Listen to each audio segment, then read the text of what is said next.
कोई इंसान कितना सक्सेसफुल होगा इसका पता उसकी फैमिली बैकग्राउंड, उसकी कॉलेज डिग्री या उसकी अपीयरेंस से नहीं लगाया जा सकता। किसी भी इंसान की सक्सेस का साइज़ उसकी थिंकिंग के साइज से पता चलता है। The magic of thinking big के 4th मैसेज से हमें यह सीखने को मिलता है कि हम अपनी थिंकिंग कैसे बड़ी कर सकते हैं। अगर आपसे कोई पूछे कि आपके सबसे बड़ी वीकनेस क्या है, तो आप अपनी अलग अलग वीकनेस बताएंगे, लेकिन आपकी सबसे बड़ी वीकनेस सेल्फ डेप्रिकेशन है, यानी अपने आप को कम समझना। आप ज़्यादातर उस जॉब या उस कंपनी के लिए अप्लाई ही नहीं करते जो कंपनी आपको काफ़ी अट्रैक्टिव लगती है, क्योंकि आपको यह लगता है कि आप उस जॉब के काबिल ही नहीं हो। अगर किसी जॉब इंटरव्यू में आपसे पूछा जाए कि आप कितनी सैलरी लोगे, तो आप एक मामूली सी सैलरी मांगते हो, क्योंकि आपको लगता है कि आप जितनी सैलरी चाहते हो आप उस लायक ही नहीं हो। इसलिए आपको सेल्फ इवेल्युएशन या अपने आप को जानना बहुत ज़रूरी है। लेकिन जब खुद को जानने की बात आती है तो ज़्यादातर लोग अपनी कमियां ही ढूंढने पे ध्यान देते हैं। अपनी कमियां जानना अच्छा है क्योंकि आप उनको सुधार सकते हो, लेकिन अगर आपको खुद में बस कमियां ही दिखती हैं तो ये आपके लिए बिल्कुल भी अच्छा नहीं है। आपका दिमाग वर्ड्स या फ्रेजेस में नहीं सोचता, आपका दिमाग इमेज और पिक्चर्स में सोचता है। तो अपनी वोकेबलरी को चेंज करिए ताकि आपका दिमाग पॉजिटिव और ब्राइट इमेजेस ड्रॉ करे। जैसे अगर आप ये बोलते हो कि हम फेल हो गए हैं, तो आप अपने और दूसरों के माइंड में डिसअपॉइंटमेंट, डिफीट और फेलियर की इमेज बनाते हैं। लेकिन अगर आप इसी बात को इस तरह बोलो कि एक और नई अप्रोच है जो मुझे लगता है काम करेगी, तो आप एनकरेजमेंट, एक्साइटमेंट की इमेज ड्रॉ करते हो। चीज़ों को विजुलाइज करने की आदत डालिए। किसी भी चीज़ को वैसे मत देखो जैसी वो आज है, उसको वैसे देखो जैसी वो कल हो सकती है। बड़े से बड़ा फॉरेस्ट भी छोटे छोटे सीड्स से ही बनता है। अगर आप उस छोटे सीड की वैल्यू कम समझ के उसे इग्नोर कर देंगे तो आपको बड़ा घना फॉरेस्ट कभी नहीं मिलेगा। ज़्यादातर लोग किसी काम को इसीलिए शुरू नहीं करते क्योंकि वो काम उनको उनकी सैलरी से काफ़ी कम पैसे कमा के दे रहा होता है, और वो विजुलाइज नहीं कर पाते कि जो आज छोटा है वो कल बड़ा होगा। वेंकटेश अय्यर अगर एक वड़ा पाव की छोटी सी स्टॉल का फ्यूचर विजुलाइज नहीं करते तो आज वो छोटी सी स्टॉल $1 मिलियन की फ्रेंचाइजी गोली वड़ा पाव कभी नहीं बन पाती। अपने आप के बारे में विजुलाइज करना शुरू करो। ऐसा मत सोचो कि आपकी सैलरी कम है, आपके पास अच्छी कार नहीं है, आप अच्छा खा नहीं पाते। ये आपकी हेल्प नहीं करेगा, बस आपको डिस्करेज ही करेगा। आप खुद को वैसे मत देखो जैसे आप आज हो। आप कुछ सालों के बाद जैसे बन सकते हो, अपने आप को वैसे विजुलाइज करो। आप एक नॉर्मल जॉब करने वाले नहीं, एक मल्टी मिलेनियर हो। आप एक छोटे से घर में नहीं, बड़े विला में रहते हो। इससे आप बड़ा फील करोगे और बड़ा सोचोगे। ये 3 बातें हमेशा याद रखिए। छोटी और मामूली बातों पे ध्यान ना दें, जो आपके लिए इंपॉर्टेंट है उस पर ध्यान दें। अपना फोकस बड़े ऑब्जेक्टिव पे रखिए, छोटे इश्यूज़ पे नहीं। एक छोटी बैटल को हार के बड़ी वॉर को जीतना ज़्यादा अच्छा है, ना कि छोटी बैटल को जीत के बड़ी वॉर को हार जाना। किसी भी छोटे इशू में अपनी एनर्जी वेस्ट करने से पहले ये सोचिए कि क्या वो सच में ज़रूरी है। इस बुक के 5th मैसेज में हमें यह सीखने को मिलता है कि हम अपनी क्रिएटिव थिंकिंग कैसे डेवलप कर सकते हैं। क्रिएटिव थिंकिंग का बेसिक रूल बिलीफ होता है। जब आपके अंदर ऐसा बिलीफ होता है कि ये हो सकता है, तब आपका दिमाग उस काम को करने के कई रास्ते ढूंढने में आपकी हेल्प करता है। आपको अपनी थिंकिंग से, अपनी वोकेबलरी से इम्पॉसिबल वर्ड को ही हटाना होगा। आप जो कुछ भी करना चाहते हो, एक लिस्ट बना लीजिए कि आप वो क्यों कर सकते हो। ज़्यादातर लोग अपनी डिज़ायर को इसलिए ख़त्म कर लेते हैं क्योंकि वो अपने माइंड में एक लिस्ट बना चुके होते हैं कि वो उस काम को क्यों नहीं कर सकते, जिससे आपका माइंड रास्ते ढूंढना ही बंद कर देता है। अगर आप किसी तरह उस काम को करते भी हो तो बस वो फॉलो करते हो जो आज तक होता हुआ आया है।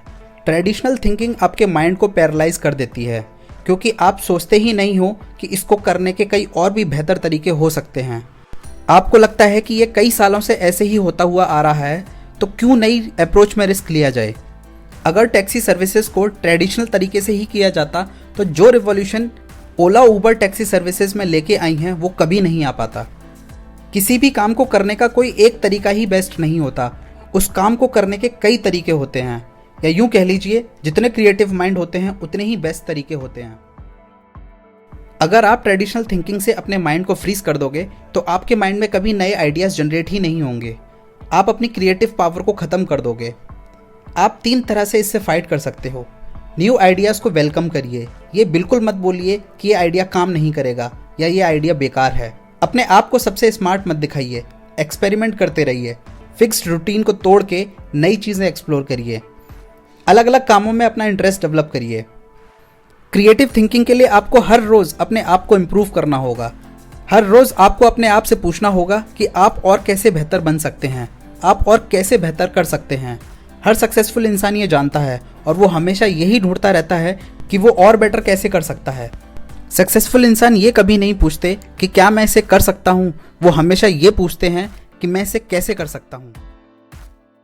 बोलने से ज़्यादा सुनने और पूछने की प्रैक्टिस करिए। जब आप कुछ बोल रहे होते हो तब बस उतना बोल रहे होते हो जितना आपको आता है, आप कुछ नया नहीं सीख रहे होते हो। लेकिन जब आप सुनते हो तब आप कुछ नया सीखते हो।